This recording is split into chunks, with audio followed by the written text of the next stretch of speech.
ज्ञानेश कुमार, पश्चिम Bengal SIR चुनाव आयोग, ये वो कीवर्ड हैं जिनके आसपास पूरे देश की राजनीति फिलहाल घूम रही है। संसद हो या विधानसभा हो, राज्य के चुनाव हो या केंद्र के चुनाव हो, चुनाव आयोग पर भारी सवाल खड़े किए जा रहे हैं और पूछा जा रहा है कि क्या चुनाव आयोग का इस्तेमाल, क्या ज्ञानेश कुमार का इस्तेमाल भारतीय जनता पार्टी कर रही है। यह सवाल हम नहीं पूछ रहे, ये देश के विपक्षी नेता पूछ रहे हैं।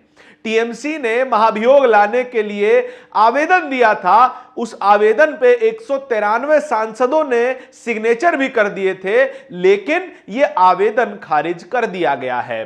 बावजूद इसके कि यह उस क्राइटेरिया को फुलफिल करता है जिसके आधार पर ज्ञानेश कुमार को मुख्य चुनाव आयुक्त के पद से हटाया जा सकता था, लेकिन ऐसा हो नहीं पाया है। वहीं पश्चिम बंगाल में लाखों की संख्या में एसआईआर के बाद वोट काट दिए गए हैं और बताया जा रहा है कि करीबन 90 लाख लोग अब पश्चिम बंगाल चुनाव में वोट नहीं डाल पाएंगे। क्या पश्चिम बंगाल में भी बिहार जैसा क्लीन स्वीप करने जा रही है भारतीय जनता पार्टी, या फिर टीएमसी एक और बार ममता बनर्जी के नेतृत्व में एक और बार राज्य में अपनी सरकार बना लेगी और लेफ्ट के बराबर पहुंच जाएगी। इन तमाम खबरों को लेकर मैं आपके सामने हाजिर हूं। साथियों नमस्कार, मेरा नाम धारण है, आप नेशनल दस्तक देख रहे हैं।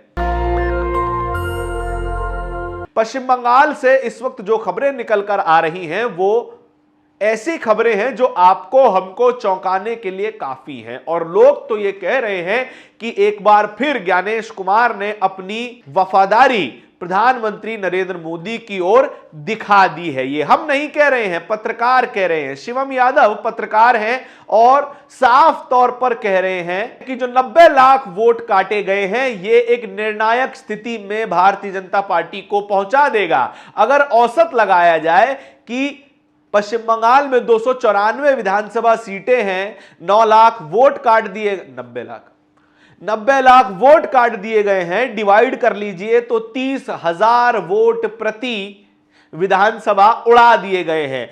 पिछले चुनाव में करीबन 150 सीटें ऐसी थी जहां पर टीएमसी और भारतीय जनता पार्टी के बीच में जीत का अंतर 20 से 30,000 ही था, और अब हर विधानसभा से औसतन 30,000 वोट काट दिए गए हैं। तो इसका मतलब यही समझ में आता है कि आने वाले पश्चिम बंगाल चुनाव में टीएमसी का वजूद लगभग ना के बराबर पर खिसक जाएगा और क्लीन स्वीप मारने वाली है भारतीय जनता पार्टी। लेकिन एक और आंकड़ा सामने आया है जो कि चौंकाने वाला है। एक सीट ऐसी है जहां पर मुसलमानों के वोट काटने का रेशो 95% तक चला गया है। नंदीग्राम की बात हम कर रहे हैं। हिंदुस्तान टाइम्स का 7 अप्रैल को छपा अखबार यह खबर दिखाता है कि नंदीग्राम में 95% मुसलमानों के वोट काट दिए गए हैं। यानी कि अगर 10 वोट काटे गए हैं तो उसमें से 9.5 वोट केवल मुसलमानों के काटे गए हैं। और अगर इस इलाके के डेमोग्राफी को समझा जाए तो फिर 75% जो आबादी है वो हिंदुओं की है और 25% आबादी मुसलमानों की है, जबकि काटे गए वोटों में अनुपात इसका ठीक उलट दिखाई देता है।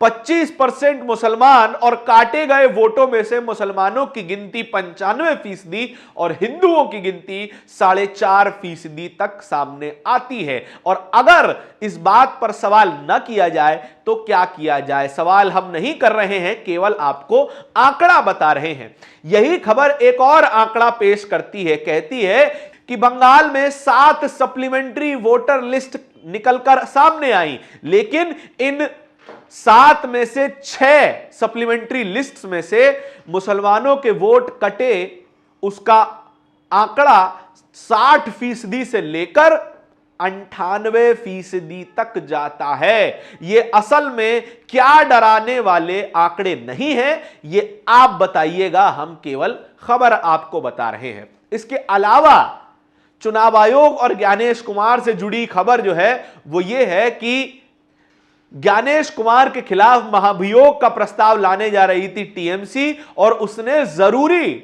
नंबर भी हासिल कर लिए थे, जो कि है 100 सिग्नेचर लोकसभा से और 50 सिग्नेचर राज्यसभा से।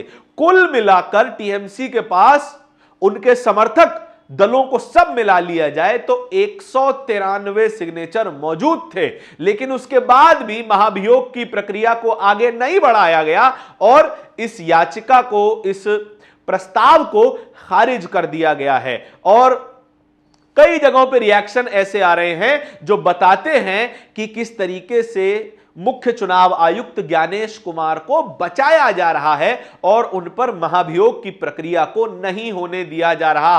फिर बता दें कि हम केवल खबर बता रहे हैं, फिर बताना चाहते हैं कि हम केवल आंकड़े आपके सामने रख रहे हैं, फैक्ट्स आपके सामने रख रहे हैं। सवालों को गढ़ना ना गढ़ना यह सीधे तौर पर आपकी जिम्मेदारी है। टीएमसी के लोकसभा सांसद अभिषेक बैनर्जी मीडिया के सामने आकर खुलकर कह रहे हैं कि जो आखिरी वोटर लिस्ट सामने आई है, एसआईआर के बाद फाइनल वोटर रोल जो सामने आया है, उसके बाद से उनके पास 134 विधानसभाओं से लगातार फोन आ रहे हैं। बताया जा रहा है कि किस तरीके से सामान्य गरीब वोटर को, कॉमन पीपल को परेशान किया जा रहा है और उनके वोट के अधिकार से उन्हें वंचित किया जा रहा है। 90 लाख का आंकड़ा एक ऐसे राज्य में जिसमें कुल वोटरों की संख्या एसआईआर से पहले करीबन 7 करोड़ 66 लाख थी। 90 लाख वोट काट दिए गए हैं, यानी कि टोटल वोटरों की संख्या घट के 7 करोड़ से भी नीचे आ चुकी है। और अगर आपको इस आंकड़े से डर नहीं लगता है तो आप आजाद हैं, आप एक ऐसे भारत में जी रहे हैं जो ऑलरेडी विश्व गुरु बन चुका है। मुबारक हो, आप एक ऐसे भारत में जी रहे हैं जहां पर अच्छे दिन आ चुके हैं। सुप्रीम कोर्ट में भी एसआईआर को लेकर लंबी बहस चली। सुप्रीम कोर्ट के जज ने भी यह बात कही कि केवल वोट कट जाना भर ही आपके तमाम अधिकारों से आपको वंचित नहीं करता है। आप अगले चुनाव में अपील करके अपना वोट डाल सकते हैं। इस बात पर सीनियर पत्रकार राजदीप सरदेसाई कहते हैं कि वोट कोई पोस्ट डेटेड चेक नहीं है जिसको आप जब चाहें तब इस्तेमाल कर सकते हैं। राजनेता के पास वो सहूलियत नहीं है कि आप वोटरों को एक ऐसी करेंसी की तरह इस्तेमाल करें जो जब चाहे आपके इस्तेमाल में आ सकती है और जब चाहे आप चाहें तो उनको इस अधिकार से वंचित रख सकते हैं। यह नागरिक का प्रथम अधिकार है जो कि सुनिश्चित करता है कि बड़े से बड़ा व्यक्ति और छोटे से छोटा व्यक्ति ताकत के अनुपात में बराबर खड़े होते हैं वोटिंग के आधार पर। हमारा वोट, मुकेश अंबानी का वोट, गौतम अडानी का वोट, प्रधानमंत्री नरेंद्र मोदी का वोट, सीएम ममता बनर्जी का वोट, सभी बराबर हैं। यही एक पैमाना है जहां पर ये तमाम लोग एक जगह पर आके खड़े होते हैं और कोई कमजोर या कोई ताकतवर नहीं दिखाई देता है। ये हमारे संविधान की मूल आत्मा भी है जो हर व्यक्ति को बराबर होने का अधिकार देती है। और यही चीज अगर किसी भी कारणों से छीन ली जाती है तो फिर इससे बड़ा लोकतंत्र का कत्ल कोई और नहीं हो सकता है। जज साहब तो कह रहे हैं कि कोई और अधिकार नहीं छीना जाएगा, लेकिन जो सबसे बड़ा अधिकार छीन लिया गया है उसके बारे में क्या कहेंगे जज साहब और पूरी न्याय व्यवस्था? सबसे बड़ा सवाल एक सामने आता है, जो लोग अब वोट देने लायक नहीं बचे हैं उनका आखिर अब होगा क्या? क्या वो अब भारत के नागरिक नहीं रहे? क्या वो अब भारत के रहवासी नहीं है? क्या वो अपनी पहचान किसी और तरीके से साबित कर पाएंगे या नहीं कर पाएंगे? जो कारण चुनाव आयोग बता रहा है वो तो ये है कि या तो ये लोग मारे जा चुके हैं, या फिर ये लोग शिफ्ट हो चुके हैं, या फिर ये लोग डुप्लीकेट वोट्स का इस्तेमाल कर रहे थे, या फिर यानी कि एक से ज्यादा जगह पर वोटर बने हुए थे। अगर इन सभी कारणों में कुछ गलतियां साबित होती हैं तो फिर क्या इस बार जो चुनाव में वोट देने से वंचित रह जाएंगे ये लोग? इसकी भरपाई कैसे की जाएगी। तमाम सवालों पर आपके क्या विचार हैं, कमेंट सेक्शन में बताइएगा जरूर। इस तरह की और भी खबरों को देखते रहने के लिए नेशनल दस्तक को सब्सक्राइब जरूर कीजिएगा। बहुत बहुत शुक्रिया। दस्तक की आपसे गुजारिश है कि अगर इसको बचाना चाहते हैं तो नेशनल दस्तक को सब्सक्राइब करने के लिए रेड कलर के सब्सक्राइब बटन को दबाएं, फिर बेल आइकन की घंटी दबाएं। नेशनल दस्तक को बचाने के लिए बहुत जरूरी है कि हर खबर को शेयर करें, लाइक करें, कमेंट जरूर करें।